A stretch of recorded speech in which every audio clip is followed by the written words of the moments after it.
Bueno, buenos días, Gabriel. Bienvenido aquí a nuestra casa y a lo que nosotros llamamos el Estudio 21.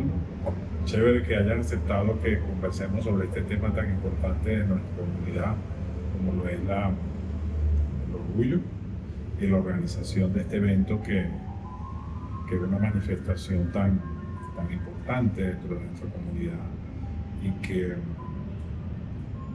bueno, reconocemos que demanda mucha organización, que demanda recursos, que demanda negociaciones y posicionamiento para que cada año pues el orgullo se celebre, ¿no? y ocurra, ¿no? y la gente concurra. Y amén de eso, entender también que nuestro orgullo que está compuesto por muchas organizaciones, por muchos eventos, que no son solamente el Grand Pride del día, que es como el central, sino que ustedes también desarrollan una gran cantidad de actividades muy chéveres, deportivas, encuentros y visitas playeras y otros eventos que no recuerdo ahorita, pero que de alguna manera dan una visión general de todo eso, ¿no? ¿Podrías contarme un poco cómo es los orígenes en Venezuela del Pride? Bueno, primero me parece súper interesante esta encuesta que tú estás haciendo con este proyecto nuevo que tienes de Entendidos 2.1, 2.0, perdón.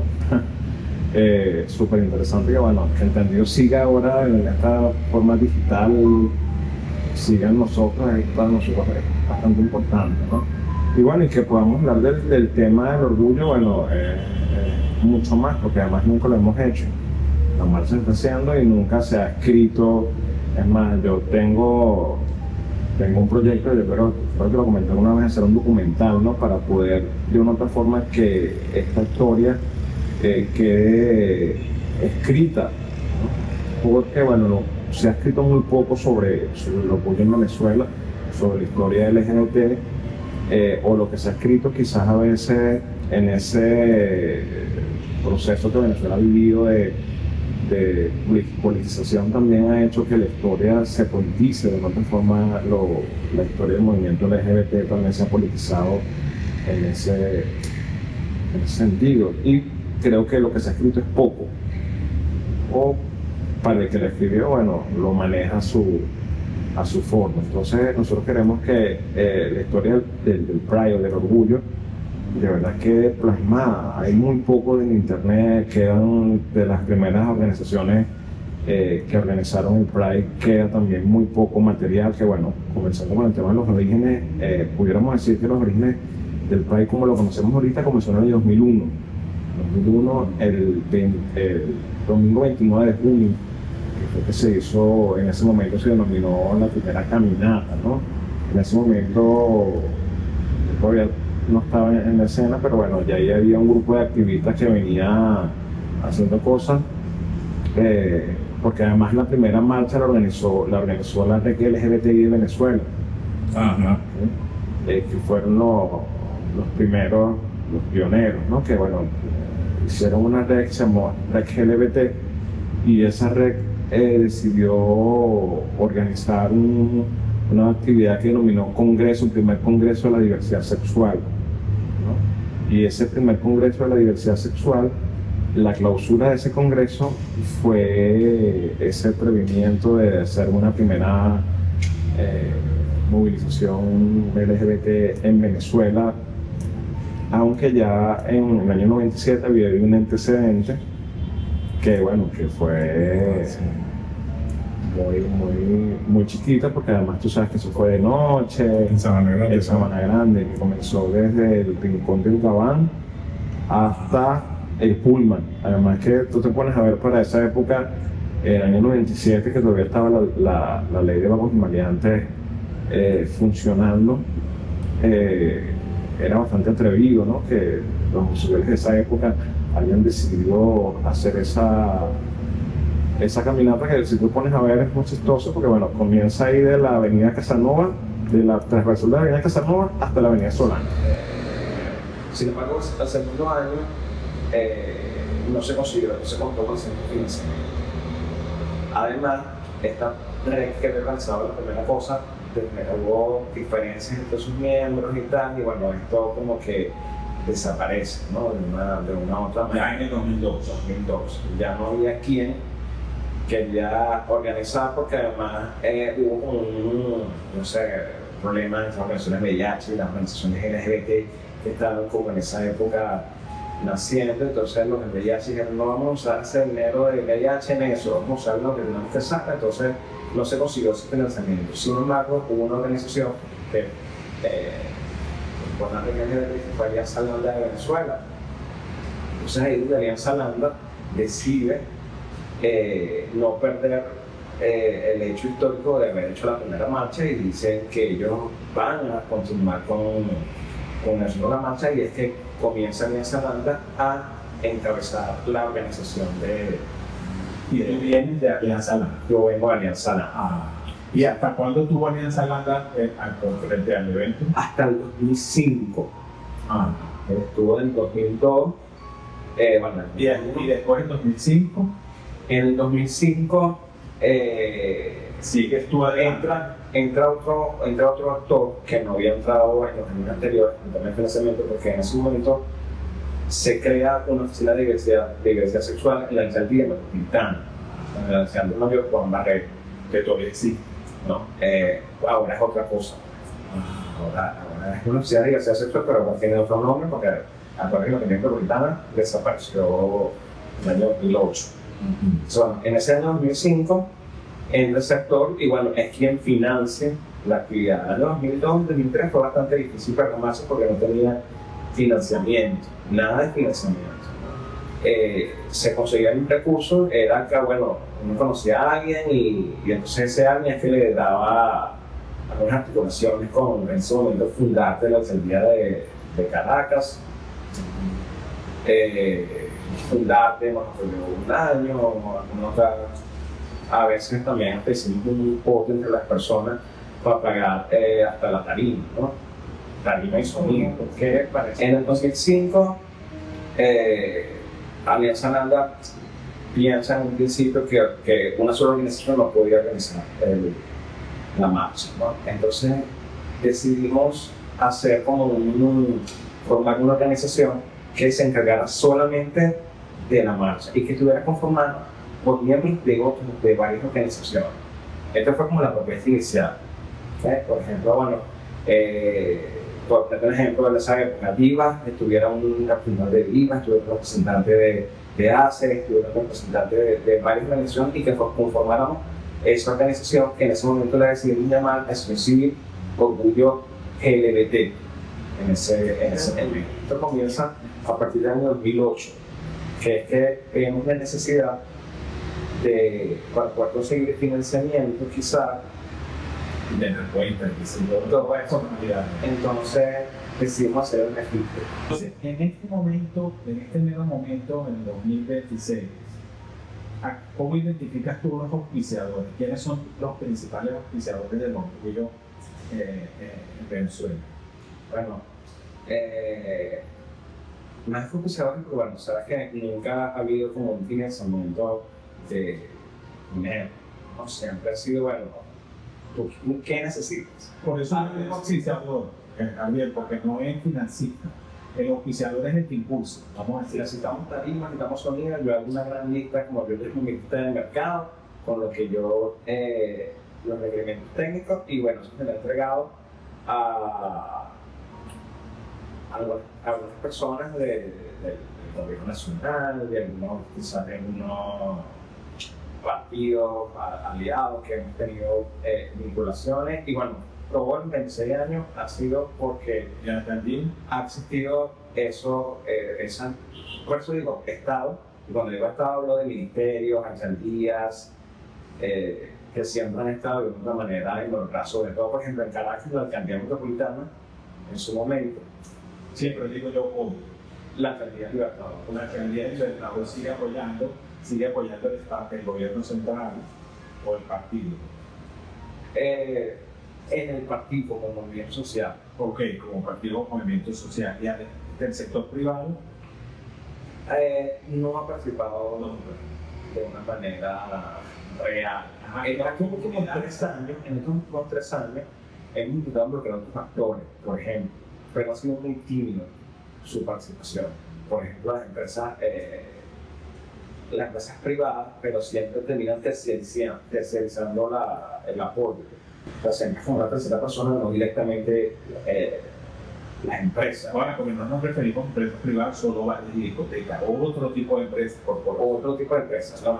Los bares, lastimosamente los bares de este país nunca han apoyado, muy pocas bares gay, bares LGBT han participado en eso, nada más son prohibidos. Entonces tú ves que de todas maneras la organización del orgullo aún permanece un tanto monooficiada por el sector digamos, público, pero por el tanto local como federal, vamos a llamar así central.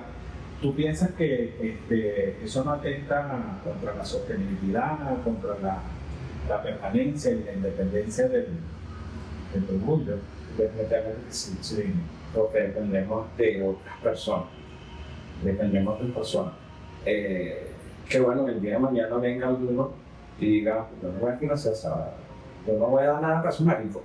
Eso pudiera pasar. Pudiera pasar que un cambio de gobierno afecte definitivamente la organización del orgullo. Sí pudiera pasar, sin embargo, algo sí tenemos los maridos que son fastidiosos y siempre creo que lo que hemos tenido es porque nosotros como somos constantes.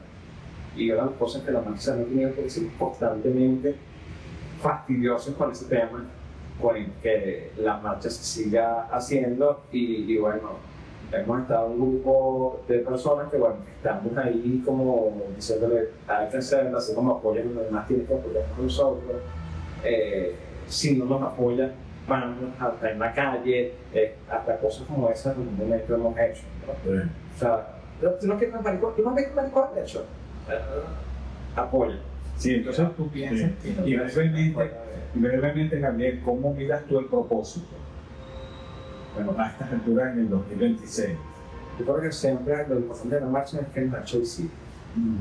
Y nos ha hecho que la gente sepa que estamos aquí, que no nos vamos a ir, no nos van a volver a meter en el closet, no nos van no vamos a permitir que nadie nos Y no hay retroceso. no vamos a permitir que la diversidad sexual, que la comunidad LGBTI, la población LGBTI vuelva a ocultarse. Y escúchame, Si tú me tuvieras que decir, cortico, 3 logros que tú ves. Lo que ha sido visibilidad. Creo que el segundo sería visibilidad y segundo sería organización. Ok. ¿Y qué mejorarías? Que la marcha tenga su propio, que no tenga que depender de terceras personas, que pudiéramos hacer la marcha desde las organizaciones, de los movimientos, que sea de la gente, Que sea comunitario realmente, y eso significaría que la propia comunidad financia, apoye, autosoluciones, esa es la parte difícil. que sí, creo que como en todas partes del mundo, que bueno, las organizaciones son las que ponen, así no tenemos que quizás cuidar a veces las formas de cómo hacer las cosas, sonreír mucho más. Independencia, aunque yo puedo decir que a pesar de lo que la gente dice que es una actividad que se ha politizado, yo puedo decir que a nosotros nunca nos han dicho que tenemos que ser pensados mensuales. ¿Cómo describirías tú la participación de la comunidad? En unas pocas palabras. No mucho, bastante difícil. Pero bueno, en pocas palabras, como digo, la gente lo hace espontáneamente. Es muy espontáneo, ¿verdad? Y fíjate tú que hay una cosa interesante en esa encuesta que nosotros hicimos sobre violencia, y la mayoría de la gente, en un alto porcentaje, reveló que nunca ha presenciado hechos de violencia ni violencia en el orgullo. Ese es un dato muy importante. ¿Cuánto se estima de personas que han participado en el último, en el 2025, por ejemplo? Mira, pasó algo el año pasado, creo que pudieran decirse en un bombero como 30.000 personas. Unas 30.000 personas ya están ahí participando. Y fíjate una cosa que te quería consultar. ¿cómo percibes o cómo evalúas tú las reacciones de los medios en el 2025, 2026 en relación a esta Bueno, el 2025, también ese problema no vamos a poder realizar en marcha. Pero creo que los medios el año pasado fueron bastante receptivos. Tenían años que como que había bajado Pero digo yo en el discurso, cuando se refieren a la comunidad, claro, porque yo vengo de una época en que era muy lesivo a nosotros, nos insultaban, nos hacían locas cancerosas, nos decían pervertidos. Ese lenguaje definitivamente ha desaparecido en los medios aquí en Caracas. Por cierto, eso ha cambiado totalmente. Siguen diciendo, por supuesto, algunos medios que, bueno, que hay medios que todavía siguen llamando que es un carnaval y tal. Ah, sí. Creo que es lo más fuerte que nos dicen ahora, ¿no? Ya no que es como medio cabrón, sí, que bueno, que con medios nada más metas plumas y fuertes. Porque pudiera haber otra cosa. Pero es que así es nuestra comunidad. También, las mujeres, porque forman parte de nuestra comunidad y así eso me conviene que aprender a respetarnos así. Y si esas plumas y fuertes no van a hacer posible los derechos en el mundo, además. Exactamente.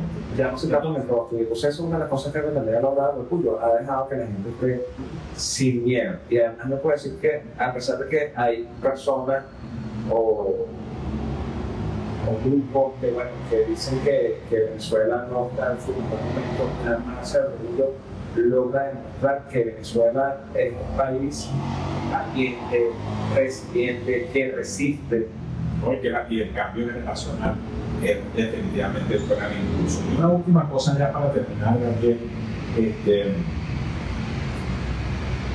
¿qué sueño o qué aspiración, cómo ves tú un asunto que cubriría la marcha en el futuro? Porque mejor para ti.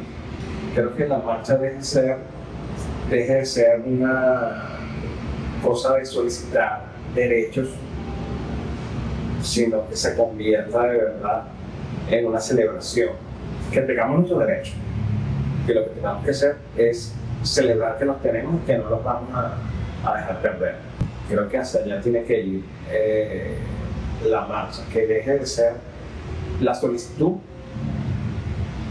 de derechos, sino que sea que nuestros derechos estén garantizados, que sean para todas, todos y todas, sin ningún tipo de discriminación. Creo que hacia allá es que la marcha tiene que ir, que solamente sea para visibilizarlo, sino que sea para celebrar que estamos, celebrar la vida, celebrar que y lo que alcanzamos, ¿verdad?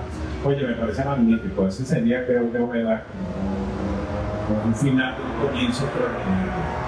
Muchas gracias, Gabriel.